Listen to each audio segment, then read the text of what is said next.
ہارون رشید نا اپنے محل کی چھت پہ ٹہل رہا تھا، سب سے اوپر والے چوارے پر، نیچے سے حضرت بہلول دانا گزر رہے تھے، اوپر اس کے ساتھ سپاہی بھی تھے، گن مین بھی تھے۔ اس نے کہا یہ بابا تو ذرا اوپر اٹھاؤ۔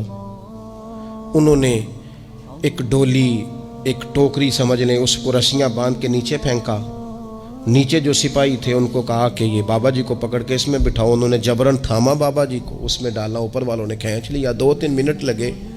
ہارون رشید کے سامنے حضرت بہلول دانا پہنچ گئے تو تھوڑے ناراض بھی ہوئے کہ یہ کوئی طریقہ تو نہیں نا بلانے کا۔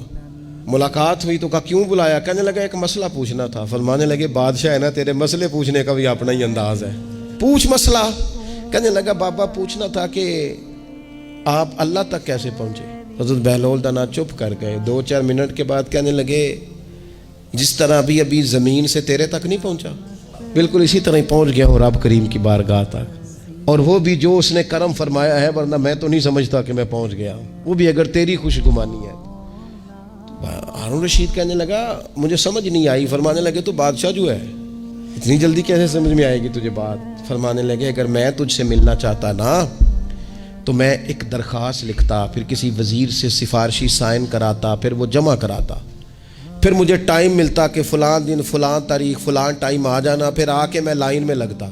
پھر بھی تو بادشاہ ہے، تیرا موڈ بنتا ملنے کا کہ نہ بنتا؟ جب میں چاہتا تو پتہ نہیں کتنا ٹائم لگ جاتا، جب تو نے چاہا ہے نا تو 1 منٹ بھی نہیں لگا۔ فرمانے لگے میں نے دعویٰ ہی نہیں کیا کہ میں جد و جہد کر کے پہنچوں گا، میں نے تو رب کی بارگاہ میں عاجزی کی ہے، پھر رب نے ہی کرم فرمایا ہے، اسی نے مہربانی کی ہے۔ مانا کہ محبت کے سفر میں ہر گام پہ 100 مشکل ہے، لیکن یہ سفر آسان بھی ہے اگر ساتھ تمہارا ہو جائے۔ اس کے کرم کا ساتھ رہا ہے، اس سے عافیت مانگی ہے، اپنے آپ کو اس کے سپرد کیا ہے تو اس نے کرم کر دیا۔ جب تک یہ مزاج نہیں ہم بناتے کہ مالک سے عافیت کا سوال کریں، اپنے آپ کو اپنے رب کے حوالے کر دیں، اس کی رحمتوں کے سپرد کر دیں، اتنی دیر تک زندگی میں ٹھہراؤ نہیں آتا، قرار نہیں آتا۔ مشکات میں موجود ہے، اللہ کے پیارے رسول صلی اللہ تعالیٰ علیہ وسلم تیمارداری کے لیے گئے تو صحابہ کرام فرماتے ہیں وہ بندہ نا اتنا پتلا نحیف اور لاغر ہو گیا تھا جس طرح چڑیا کا بچہ ہوتا ہے، کمزوری ضعف طاری تھا۔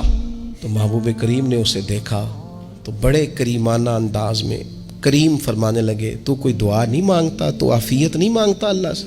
عرض کی یا رسول اللہ صلی اللہ تعالیٰ علیہ وسلم، میں نے اپنے رب کی بارگاہ میں عرض کی ہے مالک قیامت کا عذاب بڑا سخت ہے، میں نہیں برداشت کر سکتا، تو نے اگر مجھے کوئی سزا دینی ہے تو یہیں دے لے، قیامت کو نہ دینا۔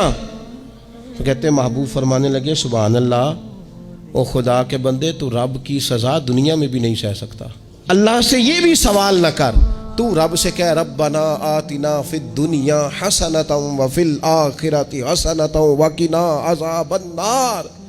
تو رب سے دنیا میں بھی حسنہ مانگ، بھلائی مانگ، تو آخرت کے لیے بھی بھلائی مانگ، تو اس سے عافیت کا سوال کر۔ تو نے یہ سوال کیوں کیا؟ عرض کی یا رسول اللہ کرم ہو گیا ہے، مجھے سمجھ آ گئی ہے، اب میں اسی طرح ہی کروں گا۔ عزیز دوستو ہم کہاں سہ سکتے ہیں؟ ہم دنیا میں رب کی سزا ہم نہیں سہ سکتے، ہم کمزور ہیں تو گرمی نہیں سہ سکتے، شدید سردی نہیں سہ سکتے، شدت کی بھوک لوگ نہیں سہ سکتے، کوئی آزمائش نہیں سہ سکتے۔ وہ جو لوگ بعض اوقات کہہ دیتے ہیں نا جی فلاں چیز ہمارے اعمال کا نتیجہ ہے، تو میں کیا کرتا ہوں نہ کو یار ہم تو یہ بھی نہیں سہ سکتے، ہم کہاں برداشت کر سکتے ہیں، ہمیں تو وہ معاف ہی فرمائے، ہم حساب والے ہے ہی نہیں، ہم تو صرف معافی والے ہیں۔ ہم سے نہ حساب پوچھے، اس نے حساب پوچھا تو پھر تو بڑی مشکل ہو جائے گی، اگر اس نے حساب پوچھا تو بڑی رسوائی ہو جائے گی، اگر حساب پوچھا تو مشکلات سامنے دکھائی دینے لگ جائیں گی۔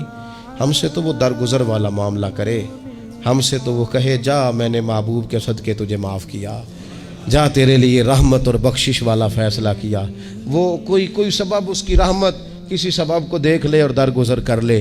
تو آج کی پوری گفتگو میں آج آپ کو بڑی ذمہ داری سے یہ گزارش کر رہا ہوں، اللہ سے عافیت مانگے، ہر وقت عافیت مانگے۔ میری سالوں سے روٹین ہے، میں دعا مانگتا ہوں اللہم انا نسألک العفو والعافیت فی الدین والدنیا والآخرہ، اور یہ خاموش تبلیغ ہوتی رہی، میں مانگتا رہا، کئی بچوں کو ویسے یاد ہو گئی، اس کو یاد کر لیں، اللہ سے عافیت مانگے، دین میں، دنیا میں، آخرت میں، اس کو اپنا مزاج بنائیں۔ اللہ تبارک و تعالی ہم سب کو عافیت نصیب فرمائے۔ آخر دعوانا الحمدللہ۔